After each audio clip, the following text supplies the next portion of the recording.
We hear the term future of work thrown around all the time, but what does it actually look like when a company is built for it from day one? Well, we found a fascinating case study of a remote first company, and honestly, their blueprint is pretty eye opening. Let's get into it. So, that's the big question, right? What does this company really look like in practice? Not just in some consultant's PowerPoint deck. We're talking about how it all fits together, the remote setup, the culture, the benefits. So let's dive in and see. Okay, here's how we're going to break it all down. First, we'll look at the old school industry they decided to shake up. Then we'll get into their no office blueprint and the culture of autonomy that makes it all tick. After that, we'll paint a picture of the perfect person for their team and wrap up with how they are totally redefining company perks. All right, first things first, you gotta understand the context. Every great company starts by solving a real nagging problem. And for these guys, that problem was an entire industry that was, well, seriously lagging behind. So they looked at this huge sector, manufacturing procurement, and realized the tools and the processes felt like they were stuck in a time warp. We're talking clunky software, endless email chains, phone calls, just a total mess. It was an industry that was practically begging for a modern update. And that's where their mission comes in. It's super clear, super focused. Just help engineers get the parts they need to build stuff faster. It's a direct shot at fixing that old, stagnant way of doing things. And here's the key. They aren't a remote company just for the cool factor. They're a remote company designed to solve a very real, very old school problem. So how in the world do you build a company to tackle that? Well, they started with an operational blueprint that's all about getting the absolute best people, no matter where on the planet they happen to live. Now, their version of remote is the real deal. This isn't just a work-from-home Fridays kind of thing. It is a fully global strategy. They've got a team scattered across more than 5 countries. And, get this, they don't require a US visa. That just blows the talent pool wide open. And, to keep everyone connected, they fly the whole team out once a year for an offsite, usually somewhere awesome in nature. But here's the kicker, the thing that makes this whole model work and not just feel like some trendy experiment.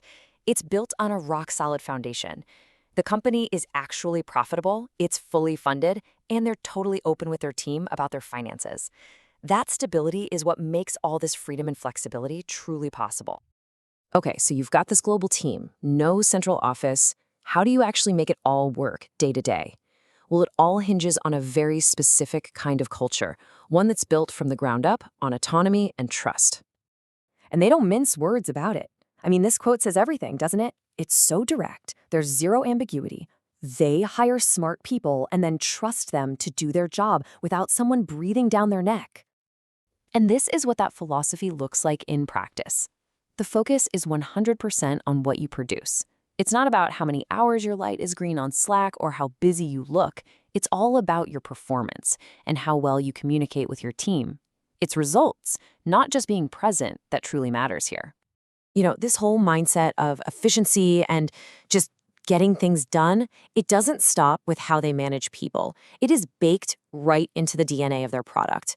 Their entire design approach follows 3 really clear, no-nonsense values. First up, clarity is king. In an industry that's known for being way too complex, their number one priority is making a tool that you can just get instantly. It's about making the user's life easier, not just making something that looks cool in a portfolio. And that flows right into their second value. They are absolutely relentless about making things simple. The whole game is about taking complicated processes and turning them into intuitive tools that just work, automating all the tedious stuff along the way. And finally, my personal favorite, a bias for action. This just screams startup mentality, right? They prioritize getting things out the door, learning from real-world use, and iterating fast, instead of getting bogged down trying to achieve some mythical idea of perfection. So to protect all this focused, deep work time, they have what they literally call a no BS meeting policy. The entire company runs on just 2 mandatory meetings a week, one for everybody and one for the dev team. That's it. It is a radical commitment to giving people their time back so they can actually do their jobs. So let's talk about the kind of person who actually thrives in a place like this, an environment with so much trust, so much autonomy, and so much speed. They're actually super specific about what makes a high performer in their system. I mean, this paints a really clear picture, doesn't it? They're looking for people who take complete ownership of their work, who are just wired to get stuff done, and who aren't afraid to mess up and learn from it. There is absolutely no room for ego. That point about nothing is beneath them is huge. And yeah, there's a real expectation that you move incredibly fast. This is the human engine that makes the whole model go. And that brings us to the final piece of the puzzle. How do you reward this kind of high-performing, self-sufficient person? Well, it is definitely not with the typical ping-pong tables and free snacks you might expect. This comparison really says it all. On one side, you have the traditional office perks, happy hours, ice cream, a stocked fridge. This company? They straight up say they don't do that stuff. Instead, their benefits are built around actual empowerment. We're talking full flexibility to work when and where you want, generous stock options so you have real skin in the game, a budget for your own growth, and, of course, the big one, zero micromanagement. They're trading the superficial stuff for real freedom and ownership. So all of this brings us to one final really big question. When you step back and look at the whole model, a clear mission, a global team on a stable financial footing, a culture dripping with trust, and benefits that are about freedom, not free food, you have to wonder. In a world that's still figuring out hybrid work and dealing with things like quiet quitting, could this incredibly intentional, no-nonsense approach be the actual blueprint for the future? It is definitely some food for thought.